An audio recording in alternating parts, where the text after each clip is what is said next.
Shalom. Selamat sore Bapak, Ibu, dan Saudara yang terkasih dalam Tuhan Yesus Kristus. Perkenankan kami atas nama Majelis Jemaat menyampaikan selamat mengikuti ibadah pada saat ini, hari Minggu, tanggal 19 Mei 2024. Kami juga mengucapkan selamat datang dan selamat beribadah untuk Bapak, Ibu, dan Saudara yang baru pertama kali mengikuti ibadah di Gereja Kristen Jawi Wetan ini. Ibadah pada sore petang hari ini akan dilayani oleh Bapak Penatua Sujud. Namun sebelum kita memasuki ibadah, ada beberapa hal yang perlu kami sampaikan, diantaranya dari warta jemaat mengenai Patuen di kelompok 4 Rabu tanggal 22 Mei 2024. Di sana tercantum nyanyiannya memakai kidung Pasamuan Jawi, namun sebetulnya memakai kidung jemaat. Jadi tempat masih tetap di Bapak Bayu Eka Kristiawan. Dan untuk kelompok 5 yang tadinya dilaksanakan hari Selasa diganti pada hari Sabtu tanggal 25 Mei, tetap tempat dan pelayan tetap. Dan untuk menjaga kegiatan dalam beribadah, kami mohon Bapak, Ibu, dan Saudara yang membawa HP untuk sementara dalam mode silent. Atas perhatiannya diucapkan banyak terima kasih. Bapak Ibu yang dikasihi Tuhan, sebelum kita masuk pada tata laksana ibadah, mari kita menyaksikan terlebih dulu ada video mengenai kisah lagu. Banyak orang Kristen yang salah mengartikan atau memaknai lagu berjudul "Mampirlah Dengar Doaku". Kidung pujian yang terdapat dalam buku nyanyian Kidung Jemaat nomor 26 ini sering diartikan seolah-olah Tuhan menjauhi kita, tak mau mendengar doa kita. Ada juga yang beranggapan Tuhan pasti mendengar jerit doa kita. Agar tidak salah, baiknya kita mengetahui latar belakang ataupun kisah di balik terciptanya lagu ini, yang ternyata diangkat dari kisah seorang narapidana yang tengah menjalani hukuman penjara. Bagaimana dikisahkan oleh pakar himnologi Diana Matthew suatu sore, penggubah himni terkenal dari Amerika Serikat, Fanny Crosby, diundang menjadi pembicara bagi sekelompok narapidana. Namun, penyair tunanetra yang menelurkan ribuan kidung rohani itu tidak sekedar berkhotbah. Ia lebih banyak memakai waktu untuk berdiskusi dan mendengar bagaimana para tahanan itu menghidupi doa-doa mereka. Salah seorang napi tahanan bercerita pada Crosby bahwa ia selalu diliputi rasa sesal mendalam atas kesalahan yang menyebabkan di penjara. Narapidana itu selalu mengingat betapa sebenarnya ia tak layak untuk dikunjungi Tuhan. Bila dibandingkan dengan sekian banyak orang lain yang berdoa, memohon kepada Tuhan, namun napi tersebut tahu bahwa ia amat membutuhkan kehadiran Tuhan. Ia pun selalu berdoa, "Ya Juru Selamat yang baik, jangan lewatkan aku." Crosby begitu tersentuh dengan kerendahan hati dan kepasrahan doa napi tersebut. Kata-kata yang menjadi doa si napi itu terngiang hingga ia pulang. Crosby kemudian merangkai 3 bait syair yang didasarkan pada doa tadi. Syair itu menggambarkan bagaimana seharusnya sikap seorang Kristiani saat berdoa. Menyeru, "Jangan lewatkan aku Tuhan, dengarlah seru tangisku yang amat rendah. Alih-alih merasa bahwa doa kita layak dan pasti diterima Tuhan, Crosby lewat syair ini mengajak orang untuk dengan penuh kepasrahan datang menghadap kepadanya, menghempaskan diri dan harapan sepenuhnya pada ramah Tuhan, menyandingkan kerinduan bertemu Tuhan, sekaligus ketakutan yang besar jika lepas dari kasih-Nya Tuhan. Syair yang dimulai dengan phrase "Pass me not gentle Savior" itu pun kemudian disusun nadanya oleh William Doane, dan kemudian mulai dipublikasikan sekitar tahun 1870 dan langsung populer. Lagu ini merupakan salah satu dari banyak lagu hasil kolaborasi Doane dan Crosby. Demikian video yang telah kita saksikan, dan umat kami mohon untuk berdiri.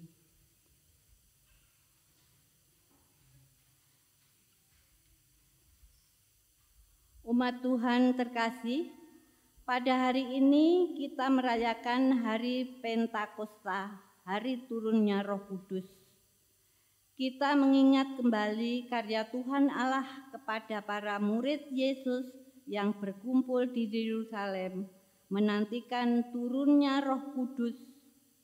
Roh Kudus adalah Roh Allah sendiri yang menolong, yang menguatkan, dan menyertai umat-Nya. Roh Kuduslah yang mengingatkan kita akan kebenaran dan kehendak Allah di dalam hidup kita. Kini, marilah kita menyiapkan hati kita rayakan hari Pentakosta saat ini dengan sukacita. Mari kita memuji nama Tuhan dengan menyanyi Kidung Jemaat nomor 228. Kita nyanyikan bait pertama dan 2.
Jemaat yang dikasihi Tuhan, dengan penuh sukacita kita akan masuk ke hadirat-Nya, kita akan membangun ibadah.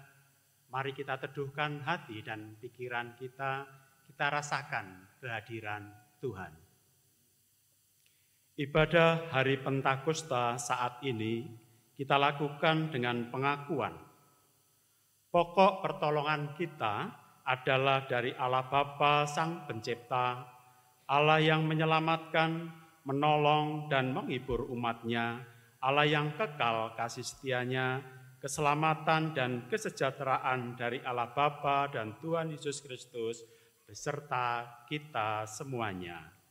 Amin. Dipersilahkan duduk kembali.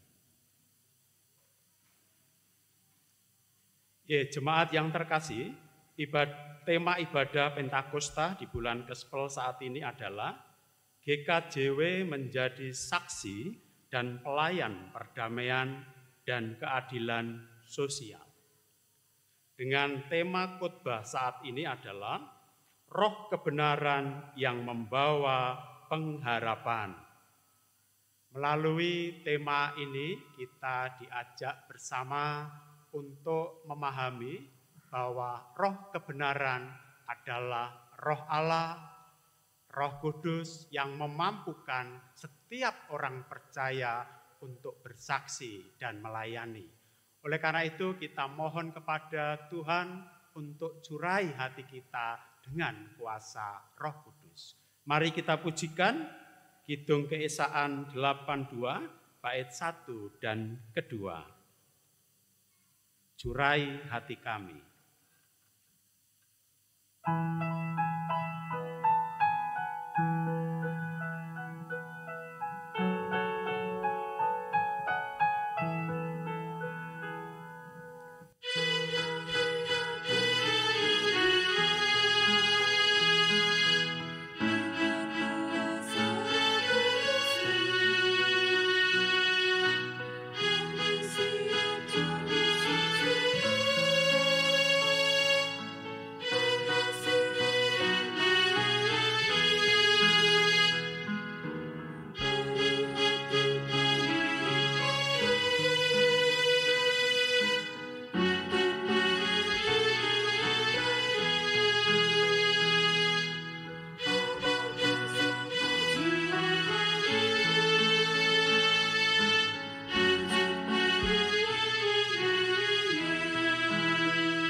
Seperti tertulis di dalam Matius 22 ayat 37 sampai yang ke-40.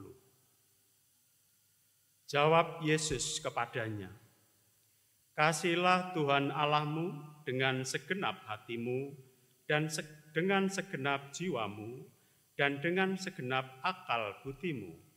Itulah hukum yang terutama dan yang pertama.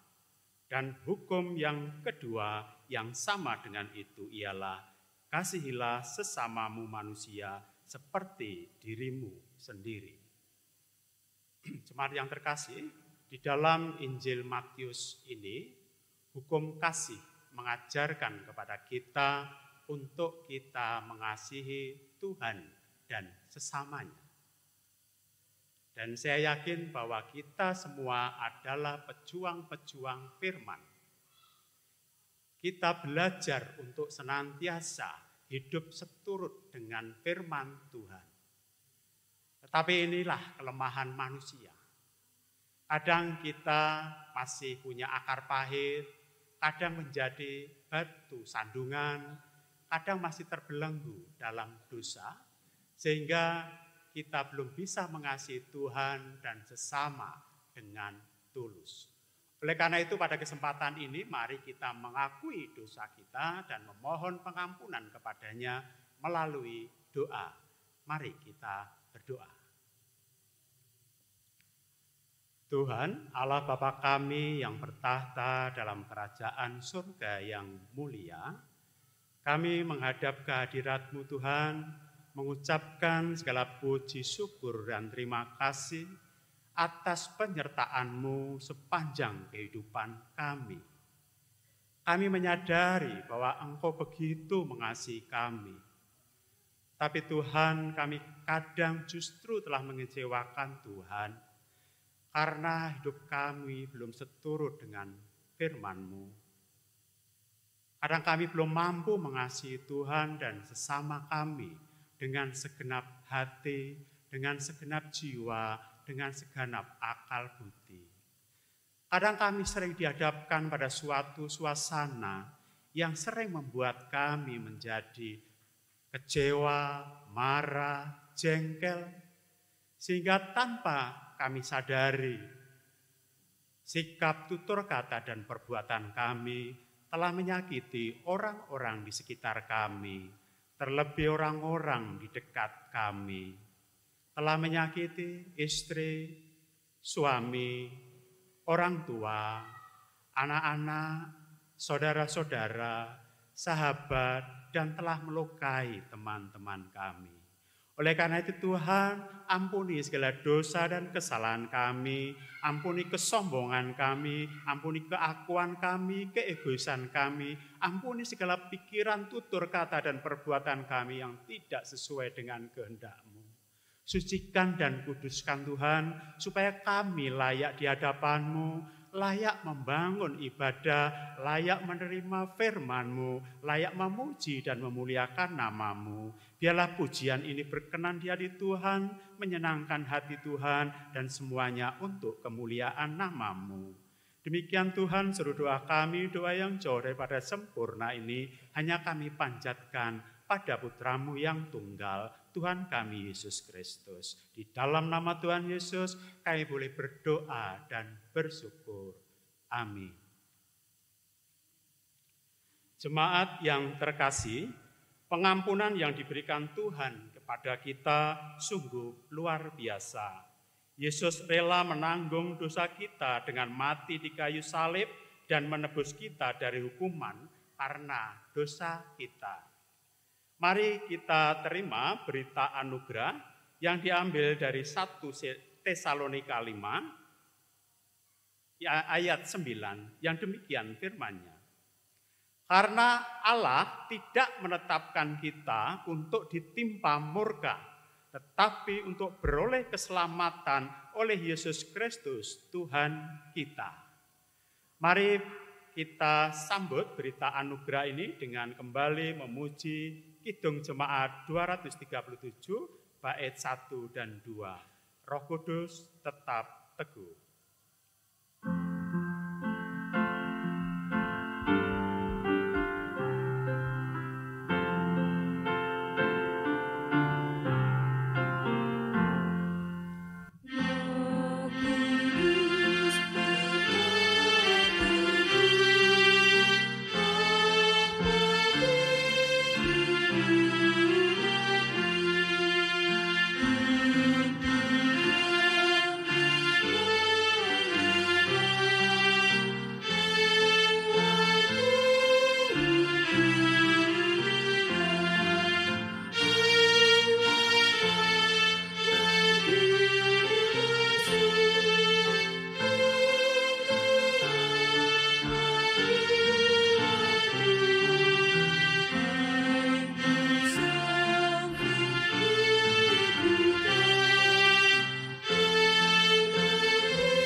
Bapak Ibu, kita akan masuk di dalam pelayanan firman Tuhan. Mari kita satu di dalam doa. Allah Bapa kami yang penuh kasih dan kuasa, kami bersyukur Tuhan untuk setiap kesempatan yang Tuhan berikan di dalam kehidupan kami. Tuhan, saat ini kami bersama-sama akan belajar dan merenungkan firman-Mu. Buka hati dan telinga kami Bapa, dan ajar kami untuk mengerti apa yang menjadi kehendak-Mu. Bapak Penatua selamat sujud yang akan menyampaikan firman. Kiranya Tuhan sendiri yang mengurapi, Tuhan yang memberkati, biarlah Roh Kudus-Mu yang menyertai, sehingga firman-Mu Tuhan boleh tumbuh di tanah yang subur. Terima kasih Tuhan Yesus, berfirmanlah Tuhan, kami siap untuk mendengarkan. Amin. Bapak Ibu, mari kita menyanyi dari Kidung Jemaat 55 baitnya yang pertama.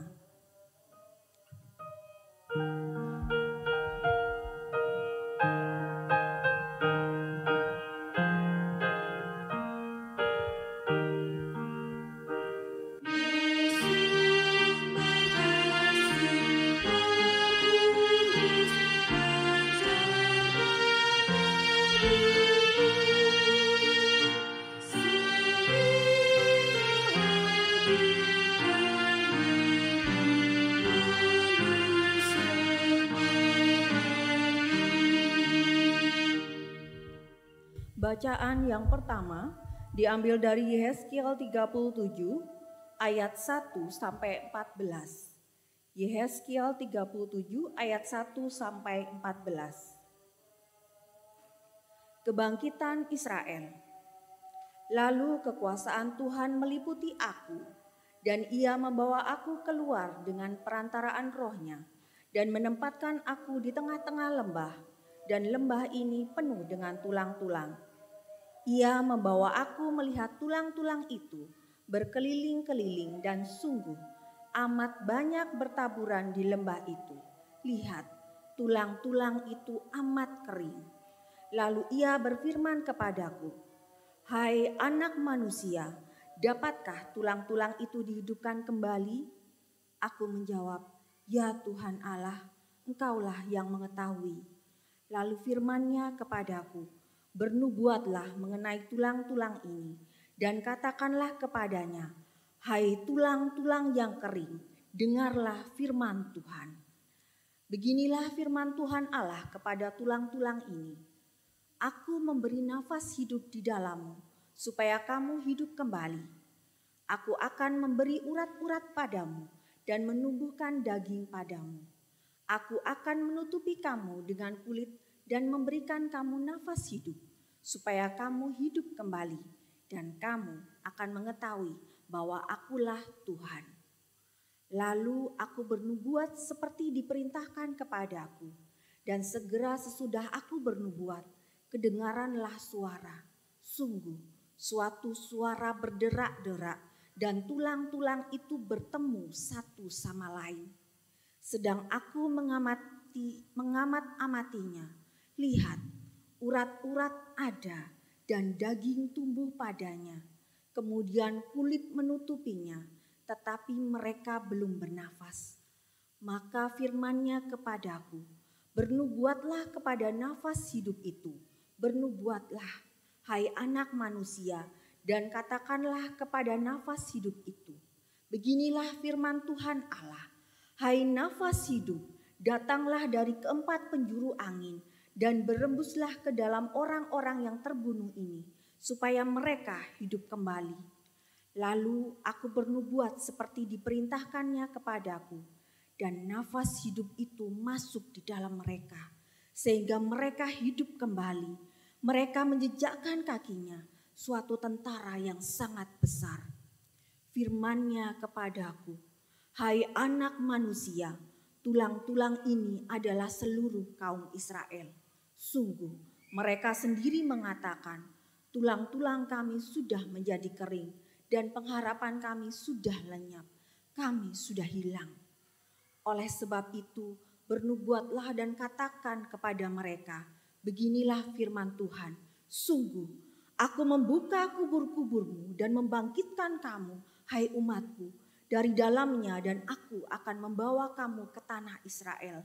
Dan kamu akan mengetahui bahwa akulah Tuhan pada saat aku membuka kubur-kuburmu dan membangkitkan kamu, hai umatku, di dalamnya. Aku akan memberikan rohku ke dalammu, sehingga kamu hidup kembali, dan aku akan membiarkan kamu tinggal di dalam tanahmu. Dan kamu akan mengetahui bahwa Aku, Tuhan yang mengatakannya dan membuatnya. Demikianlah firman Tuhan.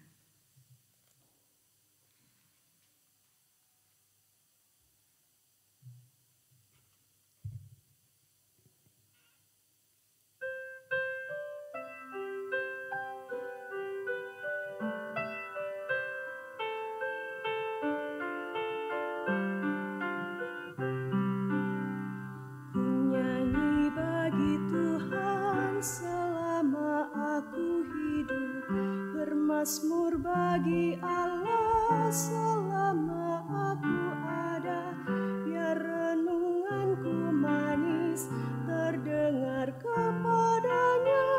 Aku bersuka cita, pujilah Tuhan, hai jiwaku.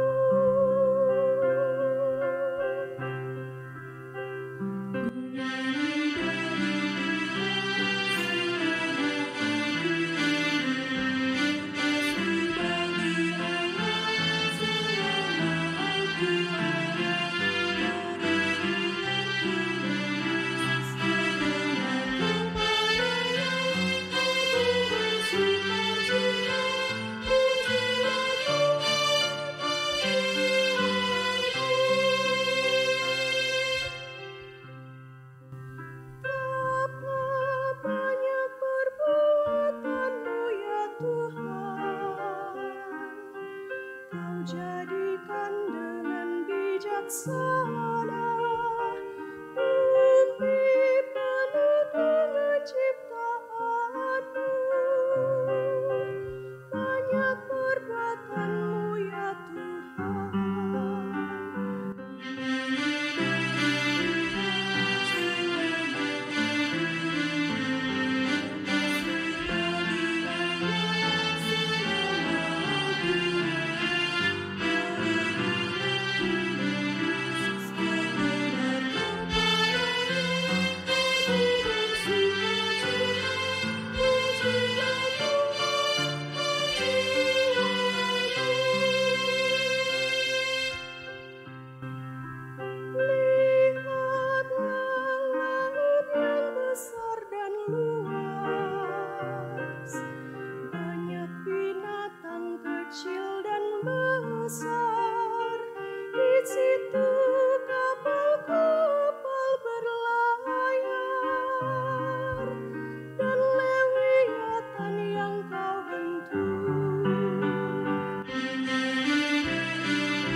cipta. Karena perbuatan-perbuatannya, Dia yang pandang bumi sehingga bergetar, sentuh gunung hingga berasa.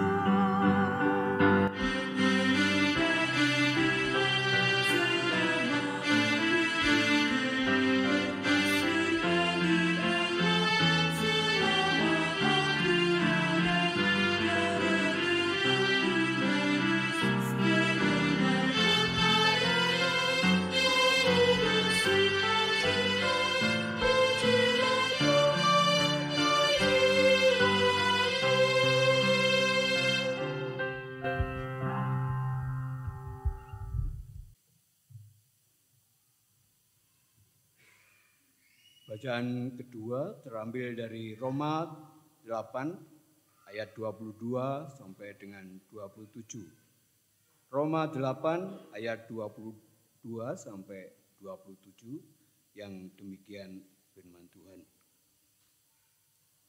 Sebab kita tahu bahwa sampai sekarang segala makhluk sama mengeluh dan sama-sama merasa sakit bersalin.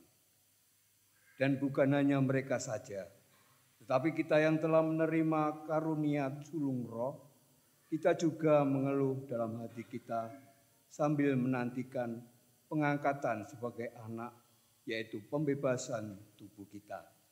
Sebab kita diselamatkan dalam pengharapan, tetapi pengharapan yang dilihat bukan pengharapan lagi.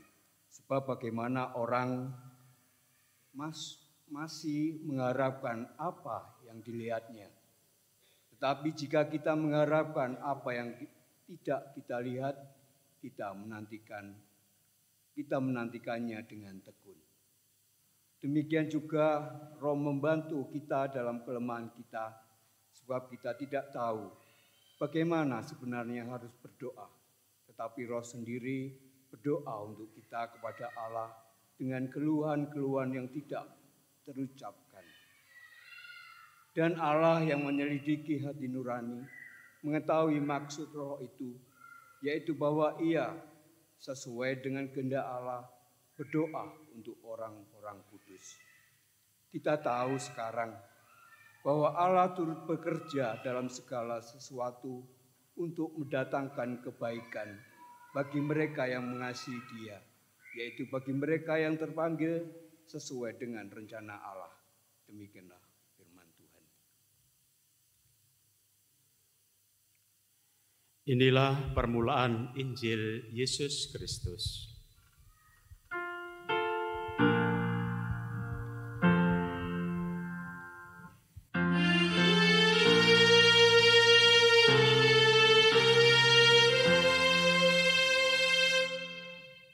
Umat dimohon berdiri.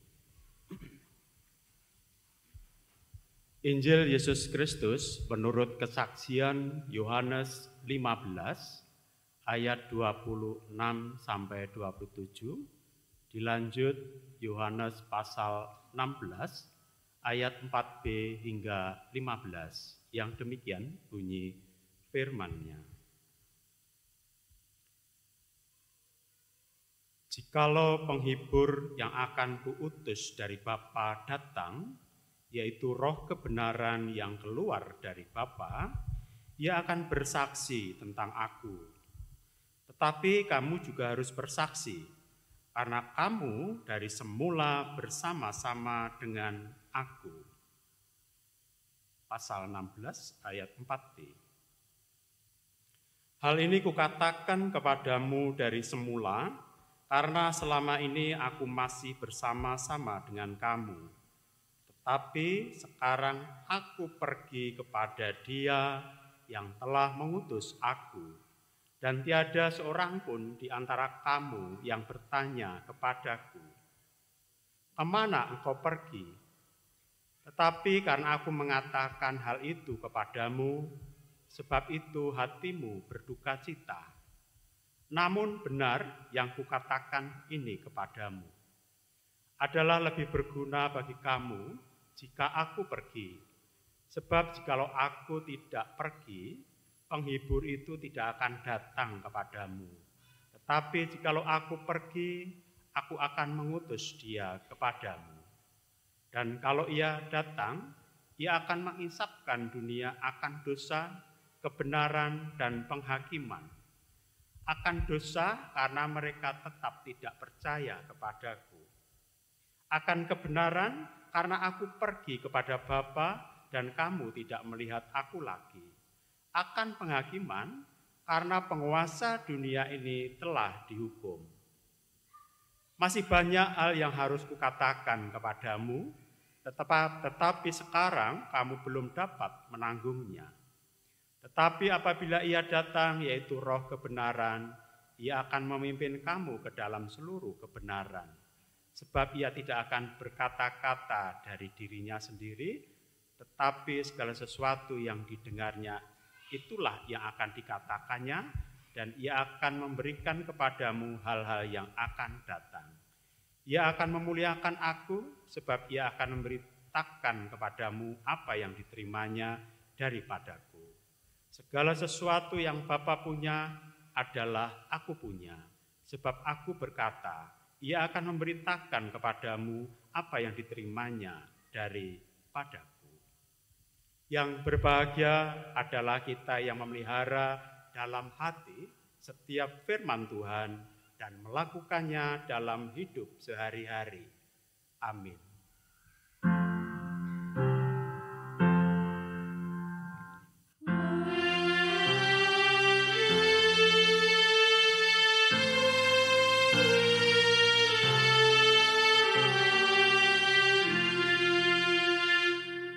Silakan duduk.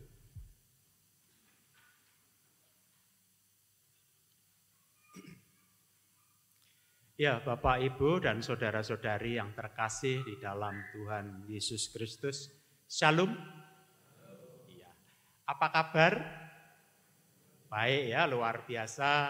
Semoga semuanya tetap sehat dan tetap semangat, termasuk juga semangat untuk menerima firman Tuhan. Ya, Bapak Ibu, sekedar mengingatkan, mungkin Bapak Ibu atau saudara-saudari masih ingat tentang ungkapan yang dulu kita dapatkan ketika di SMP atau di SMA dalam mata pelajaran bahasa Indonesia. Ungkapannya adalah berbunyi, badai pasti berlalu. Ingat ya Bapak Ibu ya. Bahkan ungkapan itu kemudian dijadikan judul film dengan judul yang sama, Badai Pasti Berlalu. Dirilis kalau tidak salah tahun 1975-an. Dan bintang filmnya, Bapak Ibu ada yang tahu?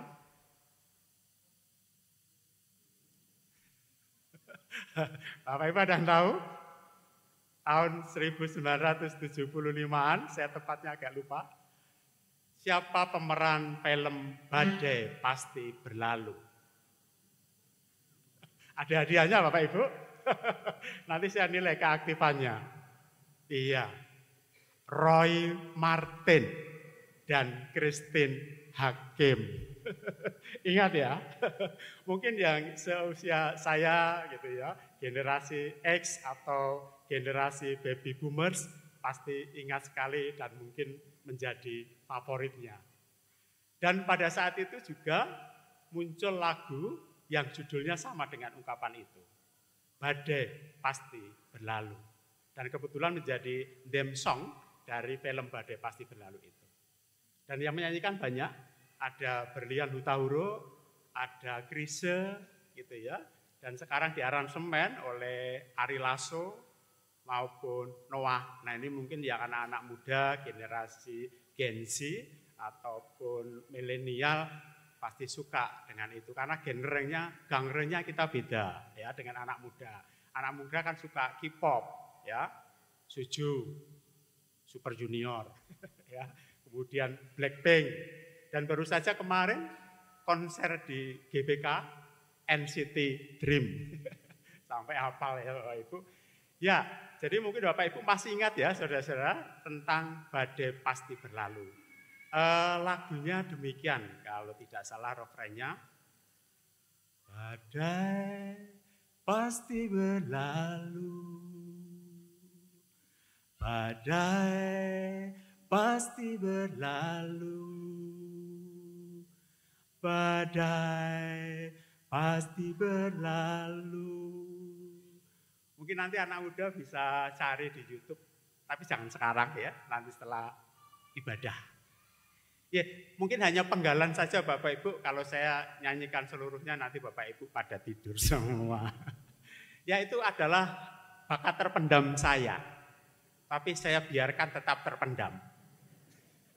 Daripada saya nyanyi semuanya nanti lari Bapak Ibu. Ya Bapak Ibu, ketika kita menghadapi badai kehidupan, mungkin saya bisa analogikan badai itu dengan hujan. Tapi versi bahasa Jawa.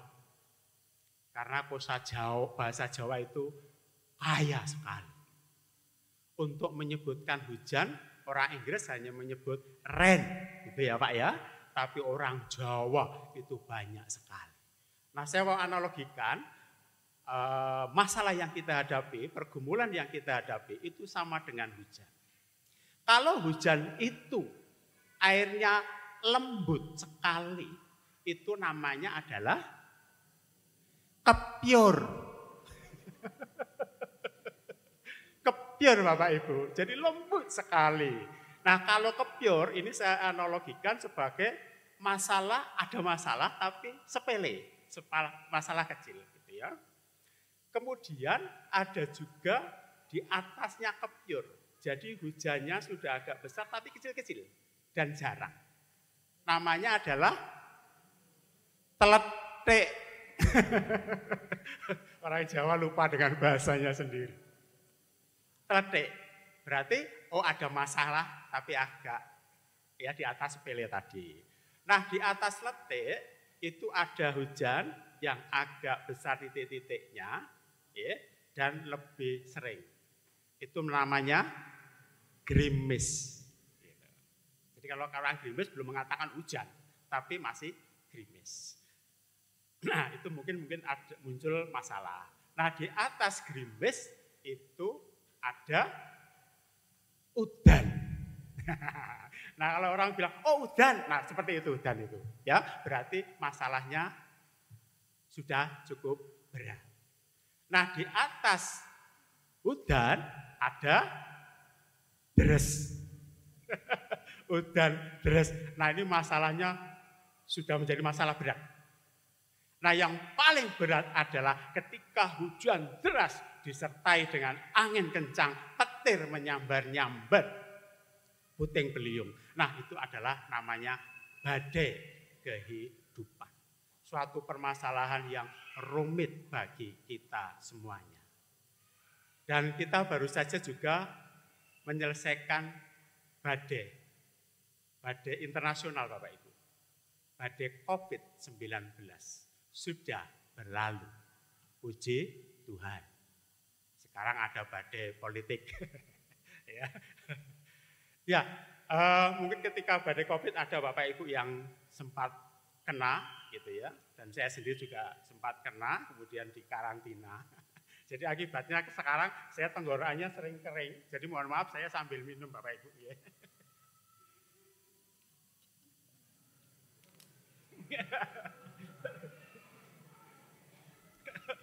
Ya, jadi tenggorokan saya begitu. Bahkan sempat dulu kehilangan suara. Nah, Bapak Ibu, ketika kita berhadapan dengan badai kehidupan yang paling ruwet tadi, ya, kayaknya firman Tuhan petang dan malam hari ini merupakan jawaban bagi badai-badai kehidupan kita semuanya. Loh kok bisa? Mari kita lihat bacaan yang pertama tadi sudah dibaca dari Yehezkiel. Ya, seperti kita ketahui bahwa Yehezkiel itu adalah seorang nabi yang diberikan karunia penglihatan. Jadi kalau Bapak Ibu baca kitab Yehezkiel banyak sekali diberikan penglihatan oleh Tuhan, dan salah satunya hari ini yang kita terima. Dikatakan bahwa roh Tuhan membawa Yehezkiel ke suatu lembah yang penuh dengan tulang-tulang kering berserakan. Kapan itu terjadinya Bapak Ibu Saudaraku?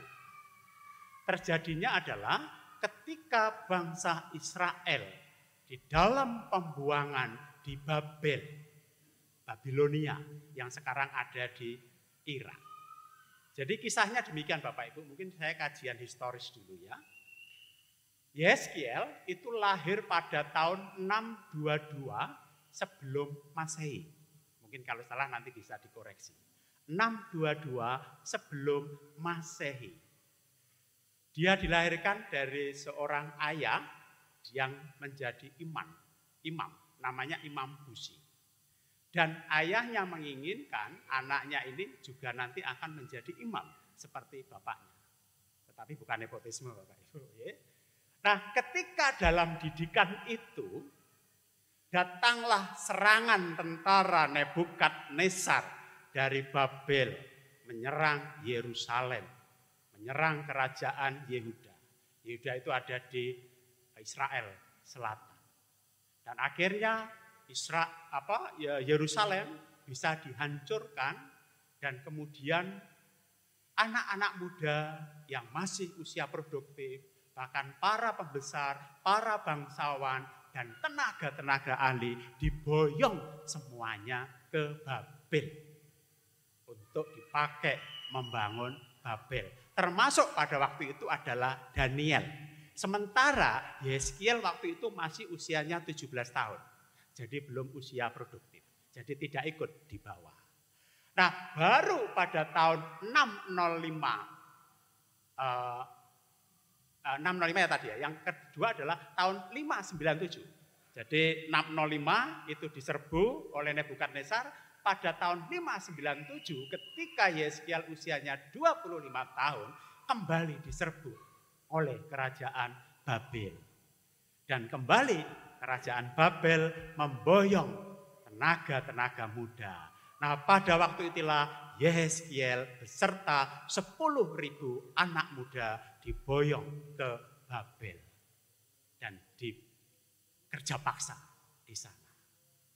Nah, disinilah Yehezkiel bisa menyaksikan bagaimana saudara-saudara, teman-temannya itu menderita, ya, ditekan, didera, ya, kemudian dipaksa untuk kerja sehingga mereka berkeluh kesah, putus asa, bahkan tidak punya harapan untuk kembali ke tanah leluhur mereka di Yerusalem. Bapak Ibu, tulang-tulang kering yang berserakan di lembah itu menggambarkan kondisi umat Israel yang terpuruk di tanah pembuangan. Pembuangan Babel ini merupakan hukuman bagi orang Israel. Kenapa? Karena mereka tidak taat kepada perintah Tuhan. Karena mereka berbuat dosa. Mereka menyembah berhala, mereka punya akar pahit, tegar tengkuk, dan sebagainya. Nah, dosa inilah yang membawa kondisi kepada kehidupan tanpa pengharapan. Seperti yang mereka kemukakan sendiri di ayat 11 tadi. Kami sudah hilang. Pengharapan kami sudah lenyap. Tulang-tulang kami sudah kering. Nah, tulang-tulang kering ini menunjukkan kehidupan yang sudah mati. Tetapi bukan secara fisik Bapak Ibu Saudaraku, tetapi secara rohani. Mereka hidup putus asa, hampa, dan tiada harapan sama sekali. Nah, kita memang bukan orang-orang buangan seperti orang Israel, tetapi kehidupan orang Kristen bagaikan tulang-tulang kering yang berserakan tadi. Manakala kita dihadapkan berbagai rupa-rupa pergumulan, berbagai rupa-rupa masalah. Masalah pekerjaan, masalah keuangan, masalah ekonomi, masalah utang, masalah keluarga, masalah kesehatan. Beratnya tekanan hidup, beratnya tantangan hidup yang begitu sulit menyebabkan orang itu putus asa tanpa harapan. Bagaikan tulang-tulang yang kering tadi.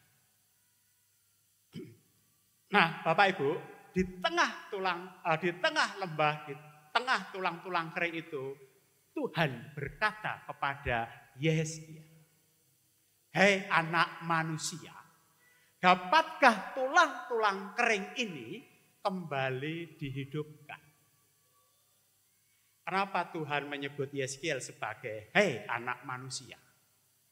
Karena supaya Yehezkiel sadar bahwa manusia itu penuh dengan kelemahan dan keterbatasan. Kalau kita yang ditanya Tuhan, "Hei anak manusia, apakah tulang-tulang itu bisa dihidupkan kembali?" Pasti kita langsung menjawab, "Impossible Tuhan, mustahil, pasti tidak mungkin." Apalagi sudah kering itu berarti sudah mati bertahun-tahun. Tapi Yehezkiel begitu yakin dengan kuasa Tuhan. Tidak ada mustahil di tangan Tuhan. Oleh karena itu jawab Yehezkiel apa? "Ya Tuhan Allah, Engkaulah yang mengetahui." Ini menunjukkan jawaban dia percaya pada kuasa Tuhan. Kita bandingkan dengan Marta, Bapak Ibu. Di Yohanes 11 ayat 39 tentang Lazarus yang sudah meninggal, kemudian dibangkitkan dan hidup lagi. Di situ Marta berkata kepada Tuhan Yesus, "Tuhan, dia sudah berbau, sebab sudah 4 hari dia mati." Nah, pertanyaan inilah Bapak Ibu, pertanyaan yang meragukan kuasa Tuhan. Nah, selanjutnya Bapak Ibu, Yehezkiel diperintahkan Tuhan untuk bernubuat. "Hei anak manusia, bernubuatlah kepada tulang-tulang kering itu." Nah, seperti kita ketahui bahwa nubuat itu adalah menyatakan terlebih dahulu peristiwa-peristiwa yang akan terjadi. Jadi sama dengan ramalan ya Bapak Ibu ya, sama dengan prediksi. Kalau prinsipnya memang sama, tapi tentu saja berbeda. Kalau ramalan itu disampaikan oleh manusia biasa. Siapa? Ya peramal itu. Ya, atau dukun. Ya, tapi kalau nubuat itu disampaikan oleh nabi. Kalau ramalan itu bisa meleset. Seperti ramalan cuaca. Tadi panas tapi tiba-tiba mendung tapi tidak ada hujan. Ya, bisa meleset kalau ramalan cuaca. Apalagi ramalan nomor togel ya Bapak Ibu, pasti banyak melesetnya. Tapi kalau nubuat itu pasti digenapi oleh Tuhan. Nah, akhirnya Yehezkiel bernubuat seperti yang diperintahkan oleh Tuhan. Dan saat dia bernubuat, tulang-tulang kering itu bergerak. Ya, mencari teman-temannya, sendi-sendinya. Bergerak bersatu. Kemudian tadi sudah dibaca, uratnya tumbuh, dagingnya tumbuh, dan kemudian kulitnya juga tumbuh. Dan Tuhan memerintahkan lagi Yehezkiel untuk bernubuat, memberi nafas kehidupan. Melalui nubuatan inilah akhirnya tulang-tulang kering tadi bisa diubahkan dan dihidupkan menjadi tentara yang begitu banyak dan begitu besar. Tentu saja jangan dibayangkan seperti zombie ya Bapak Ibu. Kalau zombie itu kan nggak punya akal budi gitu ya. Tapi ini benar-benar manusia yang punya akal budi. Jadi bacaan Yehezkiel 37 itu berbicara tentang pemulihan dari Tuhan. dipulihkan dari lembah kehancuran. Nah, menurut tradisi Israel, Bapak Ibu, tulang-tulang kering itu adalah simbol kenajisan. Sedangkan lembah itu simbol tiada kemuliaan. Yang ada kemuliaan itu bukit, gunung, dan sebagainya. Makanya orang berkhotbah di atas bukit dan sebagainya karena di situ ada kemuliaan. Tapi di sini mau ditunjukkan, meskipun dalam lembah kelelaman, Tuhan mau memulihkan. Jadi sekali lagi, bacaan Yeskiel 37 ini adalah pengharapan yang luar biasa. Oleh karena itu, Yeskiel itu punya arti, nama Yeskiel itu. Bahasa Ibrani yang artinya adalah Tuhan menguatkan. Berasal dari kata yes itu adalah menguatkan dan El itu adalah Tuhan. Tuhan yang berkuasa. Artinya betapa kuat dan berkuasanya Tuhan di tengah-tengah keterpurukan umat Israel. Melalui penglihatan ini Tuhan ingin menunjukkan kedaulatan dan kuasanya kepada umatnya. Nah Bapak Ibu, pelajaran apa yang kita bisa petik dari penglihatan yang disampaikan Yeskiel ini?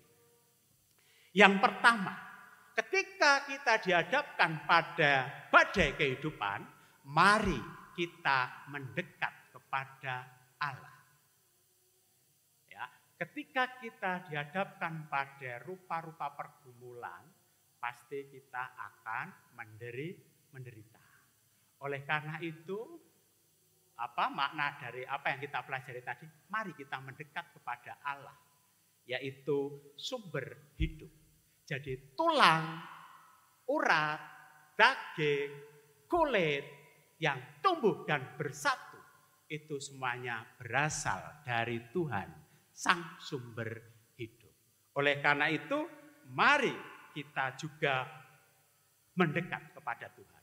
Tapi justru Bapak Ibu sebaliknya, ketika badai menerpa kita, justru kita lebih mengandalkan kekuatan kita. Justru kita lebih mengandalkan kemampuan kita. Justru kita lebih mengandalkan akal budi kita. Tidak semua pergumulan dan permasalahan dapat diselesaikan dengan kemampuan kita. Oleh karena itu, kita ketika berhadapan dengan badai, kita harus ingat Tuhan. Mata kita harus tertuju kepada Tuhan. Menghadapi kondisi semacam ini, kayaknya kuasa firman Tuhan sangat diperlukan. Daripada bersungut-sungut, lebih baik Bapak Ibu memperkatakan firman. Seperti yang tertera di dalam 2 Korintus 4:8-9 yang demikian. Dalam segala hal kami ditindas, tapi tidak terjepit. Kami habis akal, tetapi tidak putus asa. Kami dianiaya, namun tidak ditinggalkan sendiri. Kami dihempaskan, namun tidak binasa. Oleh karena itu Bapak Ibu, untuk bisa melewati lembah kekelaman, tidak perlu kita bersungut-sungut, tidak perlu kita mengeluh. Besarkan Allahmu, maka masalahmu akan menjadi kecil. Karena kuasa Tuhan lebih besar dari semua masalahmu. Dan ingat selalu, sumbu yang pudar tidak pernah dipadamkan. Hulu yang terkulai tidak pernah dipatahkan. Itulah kasih Tuhan dan itulah anugerah Tuhan. Pelajaran yang kedua, Bapak Ibu, ketika kita terkena badai, menderita, maka perlu pemulihan. Dan pemulihan itu perlu proses. Jadi memang ada saatnya Tuhan itu ingin mendidik dan mendisiplinkan kita. Sehingga ketika kita mengalami lembah kelelaman itu, kita akan dipulihkan Tuhan, tapi tetap melalui proses. Yang namanya proses itu adalah langkah demi langkah atau perlu waktu yang lama. Bagaikan tulang kering yang dihidupkan oleh Tuhan itu juga perlu proses Bapak Ibu. Ya, tulang-tulang kering yang bergerak. Kalau tulang kering bergerak satu, mungkin hanya krepyak-krepyak. Nah ini beribu-ribu tulang itu bergerak bersama-sama pasti akan buat bising. Ya, pasti bikin berisik. Nah, ketika kita dalam pergumulan, rasanya di sekitar kita juga berisik. Kita tidak bisa tenang, kita tidak bisa damai seperti tulang-tulang yang bergerak. Musik butuh waktu lagi karena ada urat yang harus menempel, ada daging yang harus menempel, ada kulit yang harus menempel. Nah itu butuh proses yang lama dan akhirnya harus diberi nafas kehidupan. Nah Bapak Ibu, mengapa kita diizinkan mengalami penderitaan? Karena mengalami penderitaan itu Tuhan akan tahu ketaatan dan kesetiaan kita akan diuji oleh Tuhan. Dalam penderitaan itu, kedewasaan iman percaya kita akan semakin tumbuh. Dan pelajaran yang ketiga, Tuhan tidak pernah meninggalkan kita. Sekali lagi ketika kita terpuruk, rasanya kita berpikir Tuhan meninggalkan kita. Coba perhatikan Bapak Ibu, ketika Yesus membuat mujizat-mujizat, para murid berbondong-bondong datang kepada Yesus. Tetapi begitu Yesus ditangkap di Taman Getsemani, apa yang dilakukan para murid? Meninggalkannya. Ini analog dengan seorang yang sukses pasti akan banyak yang mendekat.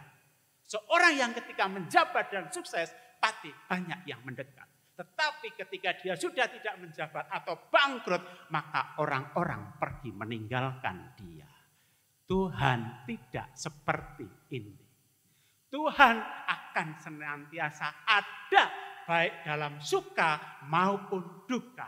Tuhan akan terus menyertai kita sepanjang kehidupan kita.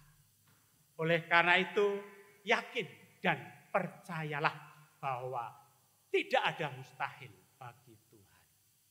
Segawat apapun badai kehidupan kita, sekering apapun pengharapan kita, bersama Yesus pasti ada harapan dan masa depan. Ketika Tuhan berjanji, pasti akan menggenapi. Ketika Tuhan bertindak, tidak ada kuasa yang mampu menghalanginya. Bapak Ibu, sebenarnya ketiga bacaan kita hari ini, baik Yeskiel, Roma maupun Yohanes, sama-sama mau menjelaskan peran transformatif dari Roh Kudus. Roh yang membangkitkan tulang-tulang kering itu adalah roh kebenaran, roh Tuhan, Roh Kudus yang sama dengan memampukan setiap orang percaya untuk bersaksi dan melayani. Bapak Ibu, bersaksi dan melayani tidak harus menjadi pendeta, penatua, diaken. Dikatakan Tuhan, setiap orang percaya akan bersaksi dan melayani. Jadi siapapun orang percaya kepada Yesus.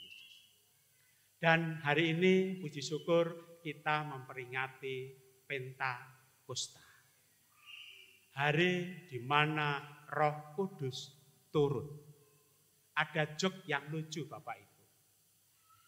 Ketika selesai pemilu kan harga-harga naik ya Bapak Ibu. Walaupun beras harganya naik. Walaupun minyak goreng harganya naik. Walaupun BBM harganya naik. Bahkan uang kuliah naik. Tapi yang penting Roh Kudus turun. Ada amin Bapak Ibu? Iya. Ya Bapak Ibu, jadi hari ini adalah hari Pentakosta, Roh Kudus turun dan memampukan orang-orang percaya untuk bangkit dari penderitaan, bangkit dari keterpurukan dan bangkit dari ketakutan, kemudian maju dan berani untuk bersaksi dan melayani. Dan bacaan kita di Roma, yaitu surat Paulus kepada jemaat di Roma, juga membahas tentang peran Roh Kudus bagi orang-orang percaya. Tuhan mengatakan bahwa Roh Kudus tidak akan membiarkan kita sendirian. Roh Kudus akan menguatkan, akan menghibur, akan menuntun kita. Bahkan bacaan yang terakhir, Injil Yohanes, itu mengingatkan kepada para murid. Tentu saja pada murid itu juga pada kita semuanya, mengenai resiko yang dihadapi oleh orang yang memutuskan untuk mengikut Yesus. Dunia membenci murid Yesus karena mengikut Yesus. Memang Tuhan tidak menjanjikan hidup itu serba mudah dan tanpa kesulitan. Bahkan Tuhan menyebutkan kesulitan dan penganiayaan adalah bagian yang tidak terpisahkan dari orang yang percaya kepada Tuhan Yesus. Kalau Tuhan Yesus ditolak, maka para pengikut Yesus juga potensi untuk bisa ditolak. Tapi Bapak Ibu, Tuhan ini memang sepertinya paradok Bapak Ibu, ya. Kita bersaksi tentang Tuhan Yesus kepada dunia, tapi dunia membenci Tuhan Yesus. Ya, ini pasti akan sulit. Ya, menyampaikan karya Yesus, tapi dunia membencinya. Tetapi ingat, Tuhan Yesus berjanji menyediakan penolong, yaitu Roh kebenaran, Roh Tuhan. Nah, Roh inilah yang memampukan kita untuk berani bersaksi dan melayani. Dan kebetulan ini masih di bulan Gospel, ya, kesaksian dan pelayanan. Karena itu saya mengucapkan selamat memperingati Pentakosta, selamat bersaksi dan melayani. Kiranya Tuhan Yesus selalu mengasihi dan memberkati kita semua. Amin. Saat teduh.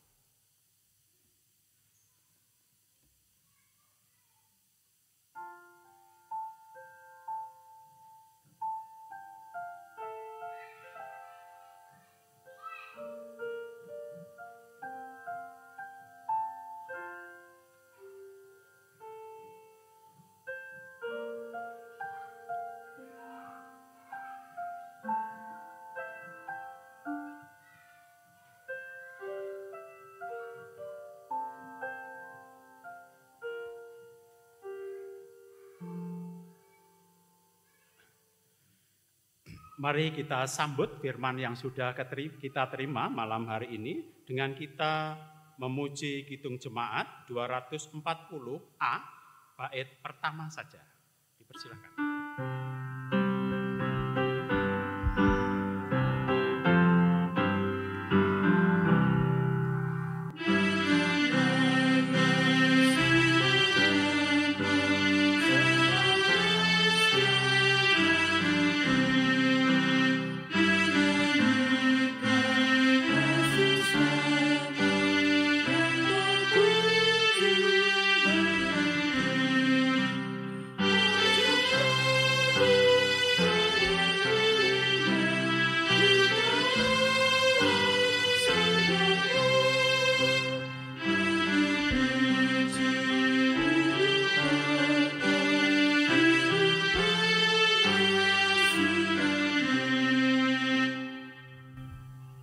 Ada persembahan pujian dari vokal grup kelompok 4 dengan lagu Yesusku Juru Selamat. Dipersilahkan.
Iya, terima kasih untuk semua warga kelompok 4, mulai dari remaja, pemuda, Ati Yuswo, semuanya penuh dengan semangat.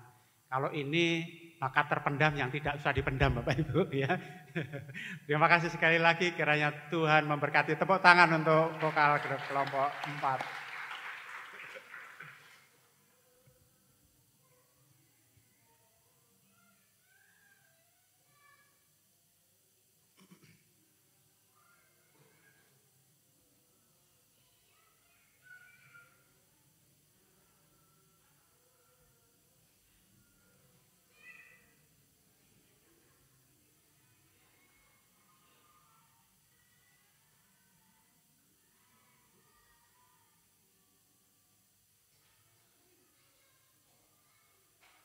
Bapak Ibu semua dipersilakan untuk berdiri. Bersama seluruh umat percaya kita akan memperbarui pengakuan iman rasuli yang demikian.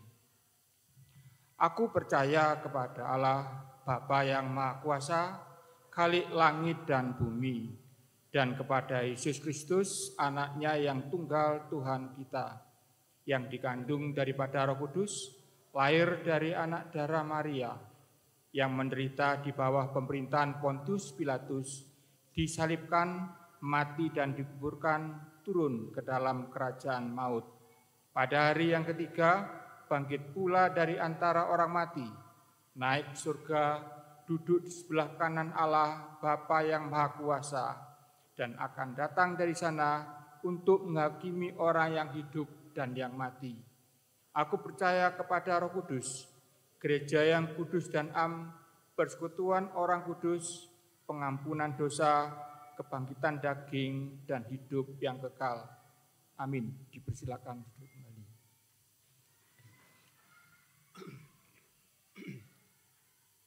Iya, Bapak Ibu Saudara-saudari, mari kita masuk kepada doa syafaat. Mari kita berdoa. Tuhan Allah Bapa kami yang bertata dalam kerajaan surga yang mulia, kami mengucapkan puji syukur dan terima kasih karena Tuhan telah memberikan makanan rohani melalui firman-Mu yang mengingatkan akan peristiwa Pentakosta, suatu yang momen penting dalam perjalanan iman kami. Terima kasih Tuhan telah mencurahkan Roh Kudus-Mu pada kami sehingga memampukan kami untuk bersaksi dan melayani. Tuhan, di tengah kesaksian dan pelayanan, kadang kami dihadapkan pada rupa-rupa pergumulan, rupa-rupa tantangan, dan rupa-rupa badai kehidupan. Tapi Tuhan, berkatilah kami, kuatkan kami, supaya kami taat dan setia kepadamu. Karena kami percaya Roh Kudus-Mu akan menguatkan, menghibur, menuntun, dan membimbing kami di dalam tugas bersaksi dan melayani. Tuhan, biarlah kami tetap tegar, tidak kehilangan pengharapan, dipenuhi rasa syukur yang melimpah. Dan biarlah Tuhan mampukan kami dan ajar kami untuk menjadi pelaku firman-Mu yang hidup, setia, serta berbuah manis bagi-Mu. Tuhan, kami juga berdoa untuk bangsa dan negara kami, bangsa Indonesia yang kami cintai, dan juga untuk kota Kabupaten Malang, di mana kami tinggal dan kami hidup. Kami tahu Tuhan, Engkau adalah Allah yang melindungi dan mengasihi bangsa ini. Oleh karena itu Tuhan, berkatilah para pemimpin-pemimpin kami yang sekarang sedang berkuasa ataupun yang nantinya akan dilantik menjadi penguasa baru. Berkatilah pemimpin-pemimpin ini menjadi pemimpin-pemimpin yang dapat melaksanakan tugasnya dengan jujur dan bertanggung jawab, dengan bijak memutuskan segalanya dan bisa menyelesaikan segala permasalahan bangsa ini. Tuhan, jauhkan kami dari pertikaian dan perpecahan, satukan kami dalam lindungan-Mu. Biarlah kami bersama-sama untuk mewujudkan bangsa Indonesia yang damai, sejahtera. Karena bangsa Indonesia yang sejahtera, kota Kabupaten Malang yang sejahtera adalah juga kesejahteraan kami. Kami juga berdoa untuk gereja kami yang kami cintai Tuhan, GKJW, Jemaat Malang ini. Kami bersyukur untuk rupa-rupa karunia, rupa-rupa pelayanan, sehingga kami bisa membangun persekutuan jemaat dalam rangka menghadirkan kerajaan-Mu di tengah dunia ini melalui pelayanan di gereja kami. Oleh karena itu Tuhan, berkatilah Bapak Pendeta Legal Hendriawan, PHMJ, Penatua Diaken, bidang, komisi-komisi, Pokja, demikian juga anak, remaja, dewasa, wanita, juga Ati Yuswo, serta seluruh keluarga Tuhan, urapi dan kuduskan, pakai Tuhan sesuai dengan rancangan-Mu. Demikian juga Tuhan, berkatilah program-program gereja yang sudah dilaksanakan, yang sedang dilaksanakan, seperti juga rangkaian kegiatan bulan kesaksian dan pelayanan ini juga yang nanti akan kami kerjakan. Kiranya Tuhan berkati dan mampukan kami bisa melaksanakan pelayanan-pelayanan ini dengan baik dan seturut dengan kehendak-Mu. Biarlah kami kerjakan apa yang bisa kami kerjakan, yang tidak bisa kami kerjakan kami serahkan ke dalam tangan kasih-Mu, yang tidak sempurna kami kerjakan. Percaya Tuhan pasti akan sempurnakan. Biarlah apa yang kami lakukan ini Tuhan, berkenan di hati Tuhan, menyenangkan hati Tuhan, menjadi berkat bagi sesama dan semuanya untuk kemuliaan nama-Mu. Tuhan, kami juga berdoa untuk saudara-saudara kami, warga GKJW Jemaat Talun yang sedang menderita lemah fisik, sakit penyakit. Tuhan, kami berdoa untuk Bapak Ibu Matsari, untuk Bapak Ibu Sadu Sumanto, untuk Bapak Rujito, untuk Ibu Clara Martiana Subandi, untuk Bapak Subandi, untuk Bapak Pitono, Ibu Tati Isman, Bapak Rasid Siswanto, Ibu Sehti Nampi, Ibu Iskandar, Ibu Harto, Bapak Sustantomo Adi, dan Bapak Pendeta Emeritus Rudi Siwoyo. Dan juga saudara kami yang tidak sempat kami sebutkan satu persatu. Demikian juga para Adi Yuswo Tuhan, kiranya Tuhan juga berkati. Tolong Tuhan, Engkau sendiri yang akan menilik mereka, Engkau sendiri yang akan menjamah. Tuhan, dalam nama Tuhan Yesus, sembuhkan saudara-saudara kami ini dengan kuasa darah-Mu, dengan kuasa bilur-bilur-Mu. Demikian Tuhan, seru doa kami, doa yang jauh daripada sempurna ini hanya kami panjatkan pada Putra-Mu yang tunggal, Tuhan kami Yesus Kristus, yang telah mengajar kami berdoa, Bapa kami. Bapa kami yang di surga, dikuduskanlah nama-Mu, datanglah kerajaan-Mu, jadilah kehendak-Mu di seperti di surga. Berikanlah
Bapak, Ibu, dan Saudara, kasih, penyertaan, dan berkat Tuhan untuk kita umat-Nya tidak pernah berhenti.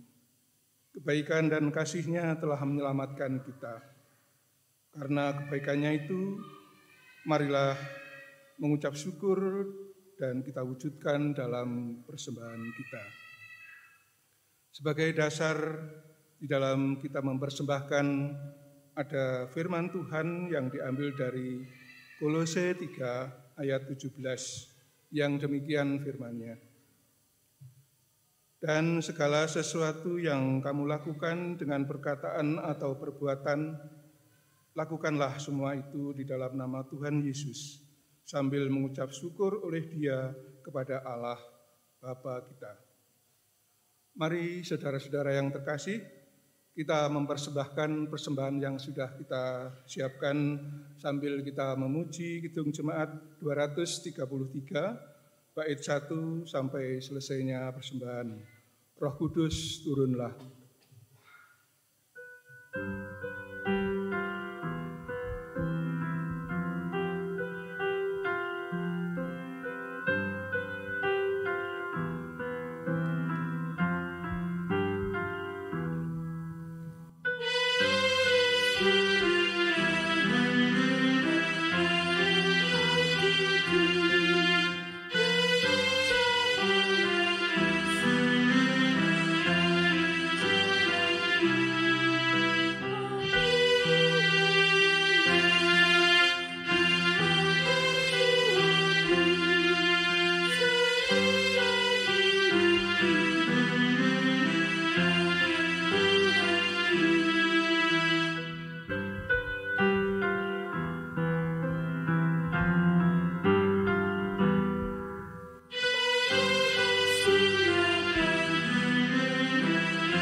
Bapa, kami mengucap syukur atas penyertaan dan pimpinan-Mu sepanjang kami membangun ibadah Minggu sore hari ini.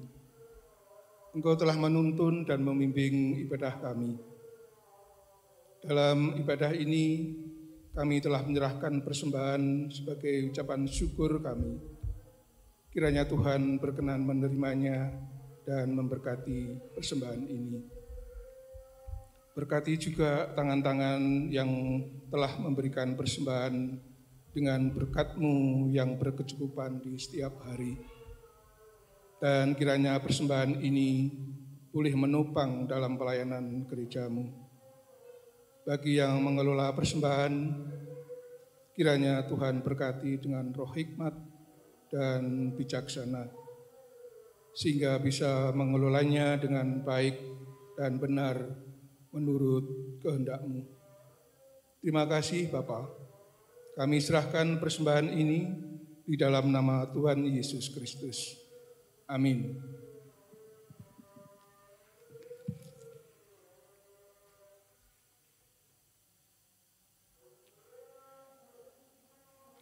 Marilah kita kembali ke dalam kehidupan kita sehari-hari. Percayalah Tuhan Allah di dalam Tuhan Yesus senantiasa menyertai dan menolong di dalam kehidupan kita. Roh Kudus senantiasa memampukan kita menjalani hidup yang penuh tantangan ini. Dan marilah kita menjadi saksi-saksi Kristus yang membawa damai sejahtera dan berkat bagi sesama. Kita pujikan pelengkap Kidung Jemaat 97 bait 1 dan ketiga. Roh Kudus kuatkanlah kami.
Yang terkasih, mari kita menerima bersama-sama berkat dari Tuhan. Allah Bapa sumber kehidupan senantiasa memberkati dan menyertai kita.